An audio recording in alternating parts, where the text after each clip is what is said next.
মহানবেশ করে একটু হিসাব করবেন, আমি অঙ্কে কাঁচা।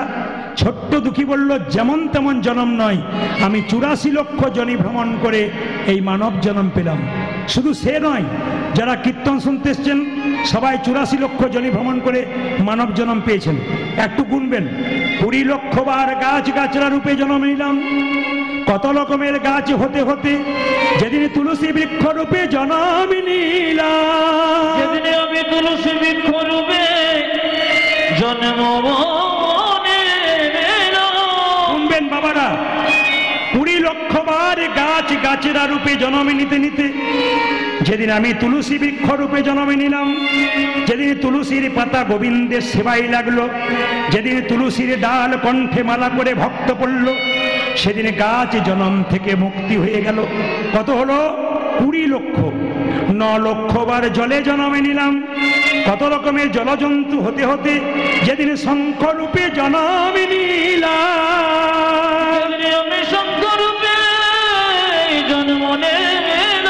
মায়েদের মুখে মন্দিরে বেজে উঠিলাম, মন্দিরে বেজে উঠিল। কিছু মনে করবেন না, শঙ্খ আপনার 3 বার বাজান, কিন্তু কারো জানা আছে শঙ্খ কেন 3 বার বাজাবেন? একবার ব্রহ্মাকে স্মরণ করে, একবার বিষ্ণুকে স্মরণ করে, একবার মহেশ্বরকে স্মরণ করে 3 বার শঙ্খ বাজাতে হয়। কৃষ্ণ কুরুক্ষেত্রের যুদ্ধে একটা শঙ্খ বাজিয়েছিল, এই শঙ্খটার নাম পাঞ্চজন্য শঙ্খ। পঞ্চজন নামক অসুরকে মেরে পেয়েছিল। সবাই তাকাবেন, এই শঙ্খ যখন কৃষ্ণ বাজিয়েছিল, অসুরদের স্ত্রীর গর্ভে যে সন্তান, সেই সন্তান শক্তিমান হয়নি, দুর্বল হয়ে গেছিল, আর দেবতাদের স্ত্রী গর্ভের সন্তান আরো সবল হয়ে গেছিল। এর থেকে কি শিখলেন? যত বাড়িতে শঙ্খ বাজাবেন অশুভ শক্তি দূর হবে, শুভ শক্তি আগমন হবে। যদি কেউ বিজ্ঞান নিয়ে পড়েন তাহলে দেখবেন বার্লিন বিশ্ববিদ্যালয়ের বিখ্যাত বিজ্ঞানী তিনি বলেছেন, যদি কারো অ্যাজমা রোগ থাকে, হাঁপানি রোগ থাকে, সে যদি সকাল দুপুর সন্ধে 3 বার করে শঙ্খ বাজাতে পারে, তার অনেকটা কষ্ট দূর হয়। দেখবেন ব্রাহ্মণরা শঙ্খের জল দিয়ে ভগবানকে স্নান করায়, অভিষেক করায়। ব্রাহ্মণরা দেখবেন পুজো করবার সময় দেখবেন শঙ্খের জল দিয়ে কি করে মায়েরা, না ফলের মধ্যে প্রসাদের মধ্যে দেয়। কেন? ক্যালসিয়াম থাকে, জীবাণুগুলো নষ্ট হয়ে যায়। প্রত্যেকটা যুক্তি আছে। তাই সবাই লক্ষ্য করুন, শঙ্খরূপে জন্ম নিলাম, মায়েদের মুখে বেজে উঠলাম, সেদিন থেকে শঙ্খ জন্ম থেকে মুক্তি পেলাম। 20 কত হলো জোরে বলুন? 20 কত হলো? 29। 11 লক্ষ বার পোকা রূপে জন্ম নিলাম,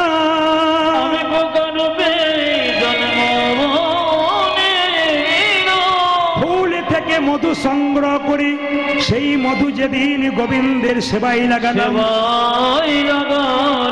সেই দিন পোকা জন্ম থেকে আমার মুক্তি হয়ে গেল। কি বললাম মায়েরা? কত হলো? 20 29 আর 11 কত হয়? যে বলুন 40। 30 লক্ষ বার পশুকুলে জন্ম নিলাম। কত রকমের পশু হতে হতে যেদিন গাভী কুলে জন্ম নিলাম, যেদিন গাভীর চামড়া দিয়ে শিখল তৈরি হলো, মহাপ্রভু শিখল তৈরি হলো, যেদিন গাভীর দুগ্ধ গোবিন্দের সেবাই লাগিল, সেই দিনই আমার পশু জন্মে থেকে মুক্তি হয়ে গেল। আমার পশু জন্ম হতে মুক্তি বলে নিন। 40 আর 30 কত হলো মায়েরা? 70। 10 লক্ষ বার পক্ষী কুলে জন্ম নিলাম। কত রকমের পক্ষী হতে হতে যেদিন ময়ূর কুলে জন্ম নিলাম, আমি ময়ূর কুলে জন্ম, যেদিন গোবিন্দের মাথায় আমি স্থান পেলাম, যেদিন গোবিন্দের মাথায় আমি স্থান পেলাম, সেদিন আমার পাখি জন্মে থেকে মুক্তি হয়ে গেল। পাখি জন্মের হতে মুক্তি হয়ে গেল। গুনবেন কত হলো? 80। 4 লক্ষ বানরা, অনেক রকমের বানর হতে হতে যদি হনুমান হলাম, রাম ভক্ত, সেই দিন আমি উদ্ধার হয়ে গেলাম, মানব জন্ম পেলাম। বাবা, এতজন বসে বসে সন্ধ্যে থেকে কীর্তন শুনছেন 8টা থেকে, আপনাদের কাছে একটা নিবেদন রইল, মানুষ হয়ে যা করতে পারলাম না, পশুকুলে জন্ম নিয়ে হনুমান তা করলো। কি করলো? হনুমান এক সময় সীতাকে যখন উদ্ধার করলো, সীতা মা আদর করে হনুমানকে একটা মতির মালা দিল। মতির মালাটা নিয়ে হনুমান কি করলো? প্রথমে কপালে ঠেকালো, তারপর কানে ঠেকালো, চোখে ঠেকালো, নাকে ঠেকালো, জিভ দিয়ে চাটলো, দাঁত দিয়ে কেটে কেটে 64 টুকরো করলো। প্রশ্ন করবেন, ওই মতির মালাটা হনুমান 64 টুকরো করলো কেন? কারণ আছে। কি কারণ? এই 64 টুকরো কলিযুগে 64 মহান্ত রূপে এলো। মাথায় রাখবেন, 64 মহান্ত রূপে এলো। এইবার যখন হনুমান মতির মালাটা কেটে দিয়েছে, তখন লক্ষণ সীতাকে বলছে, মা এ তুমি কি করলে? বানরে সপিলে মতি, মতিতে তার নাইকো মতি, অনাসে কাটে তারে দন্তে, শিশু মানে না দেবতাই, মানুষ পুজে তারে জ্ঞান বন্তে। ও মা, হনুমান মতির মালার মানে কি জানবে? কি জন্য দিলে ওকে? বাচ্চা ছেলেকে মন্দিরে শুয়ে দিলে ও মন্দিরে মানে কি বুঝবে? ও তো মন্দিরে পায়খানা প্রস্রাব করে দেবে। বারবার অপমান করছে। অতুল্য ধন তুলসী রে, তুমি যারে তুলসী রে, পুকুরে কি তার মান্য রাখে? তুলসীকে তুমি কত পবিত্র ভাবো, তুলসীর পাতা গোবিন্দ সেবায় লাগাও, পুকুরে প্রস্রাব করে দেয়? কুকুরে কি কোনো মান জানা আছে? ঠিক সেরকম ও তো কুকুরের মতো। হনুমানকে যখন বারবার অপমান করছে, লক্ষণ অপমান করার সঙ্গে সঙ্গে সীতা বলল, হনু সত্যি তোকে লক্ষণ ঠিক বলেছে। বলে কেন? তুই আমার মালাকে দাঁত দিয়ে কেটে কেটে দিবি? ছি, তোর লজ্জা করে না? হনুমান কেঁদে কেঁদে বলল, মা গো, আমি কি তোমার মাকে, তোমার মালাকে কোনোদিনই অপমান করতে পারি? অপমান করতে পারি? প্রথমে তুমি আমায় মালাটা দিলে, ওই মালা কপালে ঠেকালাম কেন জানো? কেন জানো? ওই মালা তো যেমন তেমন মালা নয়, যেমন তেমন মালা নয়, আমার মায়ের দেওয়া প্রেমের মালা, ভালোবাসার মালা বটে। তাই প্রথমে কপালে ঠেকালাম, কানে ঠেকালাম কেন জানো? কেন জানো? এ মালাতে রামে নামে শোনা যায় কিনা দেখিলাম, রামে নামে শোনা যায় কিনা আমি দেখিবার দেখিলাম। এ মালা চোখে ঠেকালাম কেন জানো? কেন জানো? এ মালাতে রামে দেখা যায় কিনা দেখিলাম, দেখিলাম।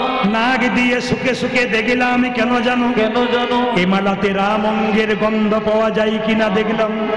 এ মালা তো যেমন তেমন মালা নয়, দেখলাম যে মালাতে রাম নাম শোনা যায় না, রাম দেখা যায় না, রাম নাম শোনা যায় না, রাম অঙ্গের গন্ধ পাওয়া যায় না, অলঙ্কার নয় কলঙ্কের হার।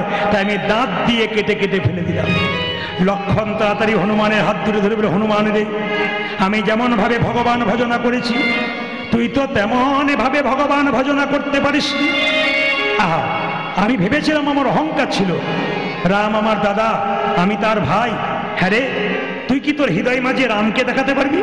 হনুমান বলল, দাদা লক্ষণ, তুমি তোমার তীরটা দাও।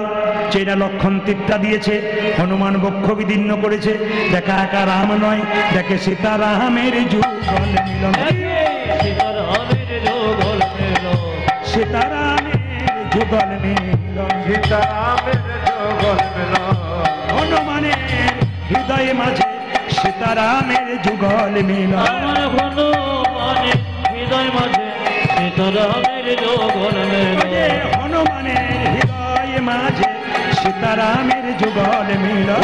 হনুমানের হৃদয় মাঝে আর কি তারে হৃদয় মাঝে, হনুমানের হৃদয় মাঝে আর কি তারে মারিতে মাঝে, হনুমানের হৃদয় মাঝে দেখি সীতারামের যুগল মিলন। তোকে দীক্ষা দেব কি রে? তুই তো দীক্ষা নিয়ে এসেছিস, তবে দুঃখী, তোর নাম তো দুঃখী। আমি তোকে দীক্ষা দিয়ে নাম রাখলাম কৃষ্ণদাস। তুই বৃন্দাবনে চলে যা। ছোট্ট দুঃখী বৃন্দাবনে যাচ্ছে, সবাই মিলে হাত ওঠান, সবাই হাত ওঠান। একসঙ্গে দুঃখী বৃন্দাবনে যাচ্ছে। যে যেখানে বসে আছেন সুন্দরভাবে হাতগুলো তুলবেন একসঙ্গে সবাই মিলে। কৃষ্ণ কেশব, বাহ! আপনাদের আসরে এত সুন্দর আপনারা বসে আছেন, এত সুন্দর হাত তুলছেন। ধন্যবাদ জানাই আপনাদেরকে, ধন্যবাদ জানাই কমিটিকে। এই ঝিঙ্কি হাটে আসর আরো সুন্দর থেকে সুন্দর হোক। সবাই হাত তুলে একসঙ্গে। কৃষ্ণ কেশব, হাত তুলুন। কৃষ্ণ কেশব, কেশব সুধা মাখা এই নাম, মধু মাখা এই নাম, নাম নাম উলধ্বনি। হরে কৃষ্ণ কেশব কৃষ্ণ সুধা মধুমগরে হরে প্রেম সে মধুমগরে কৃষ্ণ কেশব, কৃষ্ণ মাধব, সুধা মাখা এই নাম হরি নাম, মধু মাখা এই নাম নাম। হরি কৃষ্ণ কৃষ্ণ কৃষ্ণ মাধব সুধা মাখা হরি নাম, মধু মাখা এই নাম জপ বলো আপনারে, এই নামে জপ বলো আপনারে, এই নাম জপ বলো আপনারে।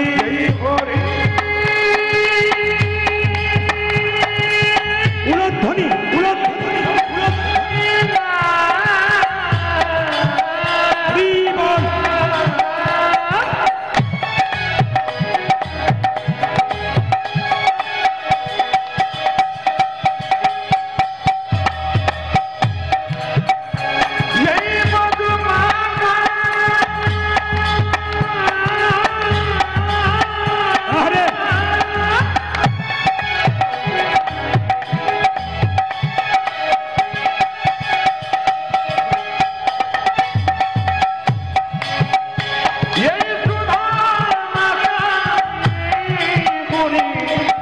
উলধ্বনি দিন, জোরে উলধ্বনি দিন।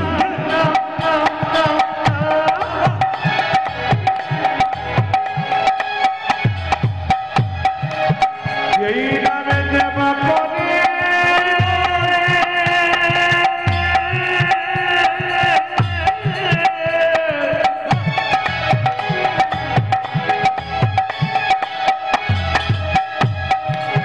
তার খোদা খোদা দিনা যাবে গো যাবে গো। বলে হারি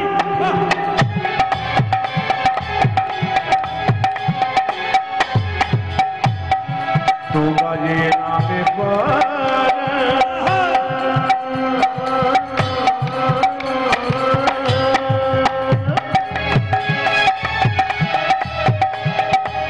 এই মধুর নাম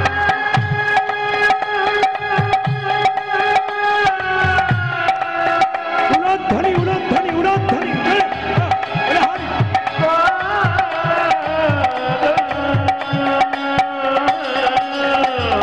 এই নামে জপ বলো আপনারে, দূরে যাবে দিশা প্রেম বারাবারে, এই নামে জপ বলো আপনারে, দূরে যাবে কৃষ্ণ নামরে। জপরে জপরে জপরে রসনা, জয় জপরে জপরে জপরে জপরে জপরে জপরে রসনা, জপরে জপরে জপরে সুধা মাখা এই নাম হরি, মধু মাখা এই নাম। উলধ্বনি হরি কৃষ্ণ কেশব কৃষ্ণ মাধব সুধা মাখা হরি নাম হরি নাম, মধু মাখা এই নাম নাম নাম। হরি বল।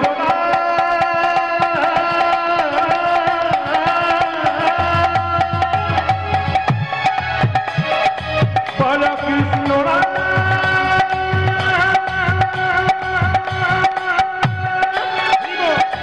জয় মধু কৃষ্ণ কৃষ্ণ। খুব জোরে বলবেন, জোরে। রাধা রানী কি, ওরে বাবার যত রাত বাড়ছে সাউন্ড বাড়ছে তো। শ্যাম সুন্দর কি, মদন মোহন কি, যে ঘুমাচ্ছে তার কি না, দেখলাম দু একজন দিচ্ছেন। রাধা রানী কি, শ্যাম সুন্দর কি, মদন মোহন কি, হরিবাসর কি, সাধুগুরু বৈষ্ণব কি। বাবা কিছু মনে করবেন না, আপনাদের বাড়িতে কোনো লোক এলে কি এসেছে বলে, জোরে বলুন? অতিথি। জোরে বলুন কি বলে? জোরে বলবেন কি বলে? অতিথি। আচ্ছা এবার দেখি তো আপনাদের বুদ্ধি কেমন। অতিথি এলে অতিথি কি? হ্যাঁ সুন্দর, জোরে বলুন কি? আর একটু জোরে বলুন কি? আচ্ছা কিছু মনে করবেন না, ধরুন আপনার বাড়িতে 4 জন অতিথি এসছে, দোকান থেকে 2 কেজি নিয়ে এলেন। অতিথি নারায়ণ না অসুর? জোরে বলুন। কি অতিথি অসুনারায়ণ বাবারে কীর্তন হয় আপনাদের দক্ষিণে। আমি যখন সকালবেলায় বিদায় নিই তখন মেয়েরাও সব বিদায় নেই, মানে সব ভক্তরা বাড়ি থেকে বিদায় নেই, তখন অনেকে বলে কীর্তনের সময় এলেন ভালো কিছু খাওয়াতে পারলাম। ভালো মানে কি বলুন তো, মানে পনির খাওয়ালেন, এত খাওয়ালেন, খালি বলছে কীর্তন সময় আসবেন, অন্য সময় আসবেন, তাহলে কিছু খাওয়াতে পারবো। সব জাতীয় লজ্জার ব্যাপার আমাদের যে কীর্তন শুনে গেলাম, পবিত্রভাবে বাড়ি গেলাম, এটা ভালো না কিছু খেয়ে গেলাম এটা ভালো? না না, এ ধারণা আপনারা করবেন না। একটা সুন্দর কথা বলি, আমি একটা জায়গায় গান করছিলাম, বিরাট বড় বাজার, নাম করছি না, দক্ষিণেই বিরাট বাজার। তো সেই বাজারে রবিবার দিন বাজার বন্ধ থাকে, বুধবার দিন কীর্তন হয়েছে। তো কমিটি গিয়ে বলছে সকালবেলায়, এই দেখুন ইনি প্রদীপ বাবু, কাল প্রচুর লোক হয়েছিল, জান নাই? বাজারের লোকগুলো বলছে আপনারা যেমন তেমন দিনে কীর্তন করবেন তো যাবো কি করে? বলে কেন? আমাদের রবিবার দিন বাজার বন্ধ, আপনারা বুধবার দিন কীর্তন করেছেন। রবিবার দিন কীর্তন হলে আমরা যেতাম, ভগবানকে ডাকতাম, বুধবার দিন কোনো মতেই সম্ভব নয়। আমি তাকে বললাম আপনি বুধবার দিন বিপদে পড়লেন, হে গোবিন্দ বাঁচাও বাঁচাও, ভগবান যদি বলে তোর তো বুধবার দিন নয় তো রবিবার দিন বটে, তখন কি হবে? জোরে বলুন হ্যাঁ না না, রবিবার দিন হবে তো কি? আবার দেখবেন কত লজ্জা। দেখুন আমরা জুতোর দোকান, অনেক জায়গাতে জুতোর দোকান দেখেছি লেখা থাকে চৈতন্য শু হাউস। না না, বিচার করবেন, চৈতন্য মহাপ্রভুর নামে জুতো হয়েছে, প্যাকেটের ওপরে চৈতন্য লেখা আছে, আর ভেতরে জুতো নিয়ে বেটা দিব্যি চলে যাচ্ছে। মানে চৈতন্য ওরও হয় নাই, যে নিয়ে যাচ্ছে তারও হয় নাই। আপনাদের কাছে নিবেদন রইল, 3টি প্রশ্নের উত্তর প্রত্যেকটি জায়গায় আমি দিয়ে যাই, আজকে আপনাদের দিয়ে যাই 3টি প্রশ্নের উত্তর। প্রথম প্রশ্ন ছিল কি, তাকাবেন, যে 4 চাকা গাড়িতে কেউ যদি যায়, মোটর সাইকেলে কেউ যদি যায়, রাস্তা দিয়ে বিড়াল পেরিয়ে গেলে গাড়ি চালিয়ে দেয় না থেমে যায়? জোরে বলুন, এটা সংস্কার না কুসংস্কার? জোরে বলবেন। এটা সংস্কার। কিছু ফাজিল লোক আছে দেখবেন বলে কি এটা কুসংস্কার। শিগাল পেরোলো তখন দাঁড়ালো না, কুকুর পেরোলো দাঁড়ালো না, গরু পেরোলো দাঁড়ালো না, কিন্তু যখন বিড়াল পেরোলো তখন দাঁড়ালো কেন? বিড়াল বিপদের সংকেত জানিয়ে দেয়। যে বছর মোদী সরকার টাকা চেঞ্জ করলো 2000, সেদিন সরিষাহাটে গান করে আমি বাড়ি যাচ্ছিলাম, আমার ড্রাইভার পুলিশের গাড়ি চালাতো, তো সেই সময় আমার সঙ্গে ঢুকেছিল সেই বছর। প্রথমে সরিষাহাট থেকে বেরিয়েই একটা কালো বিড়াল পেরিয়ে গেল, বললাম ভাই থামিয়ে দাও। দাদা কোনো অসুবিধা নেই, চলো কোনো অসুবিধা নেই, চলে গেল। আবার ঠিক ডায়মন্ড হারবার পেরিয়েছি, আবার একটা বিড়াল পেরিয়ে গেল, একটু দাঁড়ালে হতো না? না কোনো অসুবিধা নেই, চলো। ডানকুনি টোল ট্যাক্স পেরিয়েছি, আবার একটা বিড়াল। আমি আবছা দেখলাম, ঘুম এসেছে আমার, কোনোদিন ঘুম আসে না, ওই দিন ঘুম এসে গেছে। ও যেই না বর্ধমান ঢুকেছি যোগগ্রাম, আমি সঙ্গে সঙ্গে একটা বড়, মানে কি জায়গা ছিল যেন, কালভার্ট ছিল না, ওইরকম একটা জায়গাতে গিয়ে ও ঘুমিয়ে গেছে, সবাই ঘুমিয়ে গেছি, বিরাট জোরে ধাক্কা মারলো, ওপর দিকে চাকাগুলো, নিচের দিকে আমরা 3 পাল্টি খেলাম। অবাক হয়ে যাবেন আপনারা, পুলিশ অফিসার দেখতে পেল 2000 গাড়ি ওইদিকে, 2000 গাড়ি এইদিকে, আর বলছে সবাই মারা গেছে। কিন্তু চমকে যাবেন, যখন গাড়ি কেটে কেটে বের করলো, আমরা সবাই বেরিয়ে গেলাম, কেউ মরি নাই, জীবন্ত। পুলিশ অফিসার বললেন বাঁচলেন কি করে? শ্রীমদ্ ভাগবত গীতাটাকে বের করে বললাম, বিড়াল পেরিয়েছিল ঠিক কথা, গীতা ছিল বলে বেঁচে গেলাম। আজ আপনাদের শাস্ত্রে লিখিত কথাটি বলে দিয়ে যাব, যদি আপনারা 4 চাকাতে যান, 2 চাকাতে যান, দাদা ভাইরা সাইকেলে যান, যদি বিড়াল সামনে পেরিয়ে যায়, একটা কথা বলবেন, যারা ড্রাইভার আছেন এখানে গাড়ি চালান, তারাও মাথায় রাখবেন, ইউটিউবের মাধ্যমে শুনবেন, কি যে বিড়াল রাস্তা দিয়ে পেরিয়ে গেলে আপনি একটি মন্ত্র 3 বার বারবার বলবেন। আপনি আত্মীয় বাড়ি যাচ্ছেন, গাড়ি ভাড়া করেছেন, বিড়াল পেরিয়ে গেল, গাড়ির ভেতরে মা বসে আছেন, এটা মন্ত্রটা ভজন করবেন। কি বলবেন? জয় নরসিংহদেব, জয় নরসিংহদেব, জয় নরসিংহদেব। কবার বলবেন? জোরে বলুন, আরেকবার বলুন, কবার বলবেন? 3 বার। আচ্ছা এবার বলি, আরেকটা প্রশ্ন ছিল, রাত্রিবেলায় দেখবেন অনেকে দুঃস্বপ্ন দেখে আর চমকে চমকে উঠে, হয় না? ভয়ঙ্কর, ভয় খায়, কেঁদে ওঠে, চমকে যায়, ভয়ঙ্কর স্বপ্ন দেখে। এই স্বপ্ন থেকে উদ্ধার পাওয়ার উপায় কি? এটা ওই মন্ত্র ভজন করবেন, কিন্তু নিয়ম আছে। রাত্রিবেলায় শোবার সময় পাটা ধুয়ে নেবেন, হাতটা ধুয়ে নেবেন, মুখটা ধুয়ে নেবেন, কান পর্যন্ত ধুয়ে নেবেন, পরিষ্কার করে মুছে নেবেন, বিছানায় শোবেন, শোবার সময় এই মন্ত্রটা 3 বার বলবেন, জয় নরসিংহদেব, জয় নরসিংহদেব, জয় নরসিংহদেব। 1 মাস করুন, শাস্ত্রে লিখিত, আপনার বাচ্চা, আপনি আর ভয়ঙ্কর স্বপ্ন দেখবেন না। 3 নম্বর প্রশ্নের উত্তর, এটা বলবো না, আর একবার 5-6 বছর পরে আসবো, আপনাদের বলে দিয়ে যাবো। বলবো আজই? না না, আপনারা ঘুম ঘুম করছেন বলে ভাবছি এবার ছেড়ে দিই। আমার তো টাইম ছিল কটা, 8টা থেকে 11টা, ঘড়ির দিকে তাকান তো কত হয়েছে, পেরিয়ে গেছে। তাহলে আপনারা বসে আছেন, উঠছেন না, সেই জন্য আমি কি করবো, উপায় নেই, তাকাবেন। তৃতীয় প্রশ্ন ছিল কি, মেয়েদের পেটের কথা পেটে থাকে না কেন, গুল গুল গুল গুল গুল গুল করে কেন? বলুন হ্যাঁ না না। আপনাদের এখানে মেয়েরা পেটে কথা রাখে, অন্য জায়গায় কথা বললাম। মায়েরা পেটের কথা থাকে না, বলবো না, বাদ দিয়ে দেবো। একবার শাস্ত্রের প্রমাণ, মেয়েদের পেটের কথা থাকে না কেন, যুধিষ্ঠির মহারাজের অভিশাপ।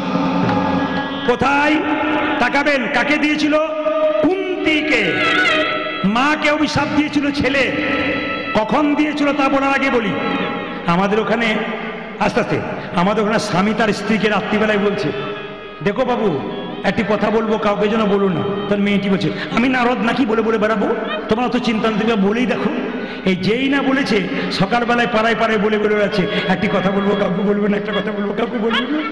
স্বামী উঠবার আগে গোটা পাড়াময় হয়ে গেল। কেন? এটা আপনাদের দোষ নাই। কার দোষ? যুধিষ্ঠির মহারাজের। কেন? কুন্তি কুমারী অবস্থায়, কুন্তি কুমারী অবস্থায় সাধু সেবা করেছিল দুর্বাসা মুনি। দুর্বাসা মুনি যখন সেবা করেছিল, দুর্বাসা মুনি বলল, মা তুমি যখন আমায় সেবা করলে, আমি তোমাকে আশীর্বাদ দিয়ে দেবো। কুন্তি বলল, আমার মা শিখিয়ে দিয়েছে যদি কাউকে সেবা করা হয় আশীর্বাদ নিতে নাই। বলছে আমি তোমাকে দিয়ে যাব। কি দেবে তুমি? আমি তোমাকে একটা মন্ত্র দেবো, এই মন্ত্র বলে তুমি যাকে ডাকবে সেই তোমার কাছে হাজির হবে, যে দেবতাকে ডাকবে। এখন লক্ষ্য করুন মায়েরা, কুন্তি কিছুদিন চুপ করেছিল, হঠাৎ এক সময় তার মনের মধ্যে হলো, সূর্য দেবতাকে ডাকলে হয় না? যেই না সূর্য দেবতাকে ডেকেছে, অমনি সূর্য দেবতা কি করেছে, মা সুন্দর পুরুষের রূপ ধারণ করে কুন্তির কাছে এসে দাঁড়িয়েছে। কুন্তি বলে উঠলো, কে তুমি? আমি সূর্যদেব। যা এখান থেকে পালিয়ে যাও, আমি কুমারী মেয়ে, তুমি পুরুষ, এখান থেকে পালিয়ে যাও। দেবতা সূর্য বলল, শোনো, যে একবার দেবতাকে ডাকে সে যায় না। কেন? দেবতা কিছু দিয়ে যায়। কি দেবে তুমি? আমি তোমাকে আলিঙ্গন দেব, দূর হয়ে যাও। তুমি যদি আমাকে আলিঙ্গন দাও তাহলে কি হবে? তোমার গর্ভে একটা সন্তান আসবে, সেই সন্তান বলিষ্ঠ সন্তান হবে। বলছে না, আমার কুমারিত্ব নষ্ট হবে, আমার কলঙ্ক হবে। সূর্যদেব বলে উঠল, দেবতার বরে কোনো কলঙ্ক হয় না, দেবতার আশীর্বাদে কোনো কুমারিত্ব নষ্ট হয় না। সূর্যদেব কুন্তিকে আলিঙ্গন দিল, সূর্যদেবের রোষে একটি সন্তান জন্ম নিল, এর নাম হলো কর্ণ। আর এই কর্ণ জন্ম নেবার পরে কুন্তি চালাকি করে কুমারী অবস্থায় জন্ম দিয়েছে বলে কুন্তি কর্ণকে জলে ভাসিয়ে দিল। ভাসতে ভাসতে চলে গেল। রাধা বলে একটি মেয়ে কর্ণকে বড় করলো। তাকাবেন, রাধা বলে একটি মেয়ে কর্ণকে বড় করলো। কর্ণ একদিন নদীতে দাঁড়িয়ে আছে, হঠাৎ কুন্তি গিয়ে বলল, কর্ণ কর্ণ। বলে কি? আমি তোর মা। কর্ণ বলল, তুমি আমার মা কি করে হলে? বলে কেন? মা তো আমার রাধা, সে আমাকে মানুষ করেছে। বাবা, কুমারী অবস্থায় তোকে জন্ম দিয়েছি, লজ্জায় বলতে পারছি না। বলে তাই নাকি? বলে হ্যাঁ। তাহলে এক কাজ কর, তোর কাছে একটা জিনিস চাইতে এসছি। কর্ণ বলল কি? বলে এই জিনিস চাইলাম। কি জিনিস? কুরুক্ষেত্রের যুদ্ধে তুই কথা দে বাপ, আমার 5টা ছেলে যেন বেঁচে থাকে। কুরুক্ষেত্রের যুদ্ধে আমার 5টা ছেলে যেন বেঁচে থাকে। কর্ণ বলে উঠল, মা তুমি আমার দুর্বল জায়গায় আঘাত দিলে, তবে শুনে রাখো, কুরুক্ষেত্রের যুদ্ধে প্রথম লক্ষ্য অর্জুনকে। অর্জুন যদি আমার হাতে মরে যায়, আমি একটা ছেলে থাকবো, তোমার 4টে ছেলে থাকবে, নি 5টা হবে। আর আমি যদি কুরুক্ষেত্রের যুদ্ধে মারা যাই, তবে কি হবে জানো? তোমার 5টা ছেলেই ছেলে থেকে যাবে। মায়েরা, কুরুক্ষেত্রের যুদ্ধ শুরু হলো। যখনই কর্ণের রথের চাকাটা মাটিতে গেঁথে গেল, সঙ্গে সঙ্গে কৃষ্ণ বলল, অর্জুন কর্ণকে মারো, কর্ণকে মারো, কর্ণকে মারো। কর্ণকে অর্জুন মেরেছে, কর্ণ মাটিতে লুটিয়ে পড়েছে। কুন্তি ছুটে গিয়ে বলল, কর্ণ কর্ণ। মা, যুধিষ্ঠির বলল, মা এ তুমি কি করছো? যাকে নিয়ে তুমি জড়াজড়ি করে বলছো কর্ণ কর্ণ করে, পাগলের মতো যাকে জড়িয়ে ধরে কাঁদছো, সে তো আমার শত্রু, সে তো আমার বিপক্ষে যুদ্ধ করেছে। কুন্তি বলে উঠল, যুধিষ্ঠির ও তোর বড় দাদা, ওর নাম কর্ণ। কি করে আমার বড় দাদা? বলতে পারিনি বাবা, লজ্জায়, কুমারী অবস্থায় জন্ম দিয়েছিলাম। ও তোর বড় দাদা। যুধিষ্ঠির মহারাজ বলল, মা এত বড় গোপন কথা তুমি গোপনে রেখেছিলে, আমাদের বলনি। যদি বলতে কর্ণ আমার দাদা, তবে যুদ্ধ হতো না। আর যুদ্ধ হলো, কর্ণ আমার পক্ষে যুদ্ধ করতো, আমি ভাই হয়ে দাদাকে মেরে ফেললাম। আজকে অভিশাপ দিলাম তোমাকে, তোমার জন্যে গোটা পৃথিবীর নারীদের অভিশাপ দিলাম, মেয়েদের পেটের কথা আর কোনোদিন পেটের মধ্যে থাকবে না। সুন্দর উত্তর আপনারা পেয়ে গেলেন। ছোট্ট দুঃখী কিন্তু বৃন্দাবনে চলে গেল, আর বৃন্দাবনে গিয়ে কৃষ্ণ ভজন করতে লাগলো। সেদিন বৃন্দাবনে দোল পূর্ণিমা, সবাই মিলে হাত তুলে গাইছে। সবাই হাত তুলুন, একসঙ্গে হাত তুলুন, একসঙ্গে হাত তুলুন।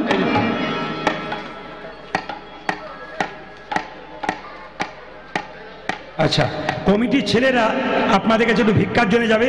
আপনারা সবাই বসুন, ভিক্ষার জন্য যাবে আপনাদের কাছে। এত সুন্দর প্যান্ডেল, লাইট, মাইক সব ব্যবস্থা করেছে আপনাদের দানের দ্বারা।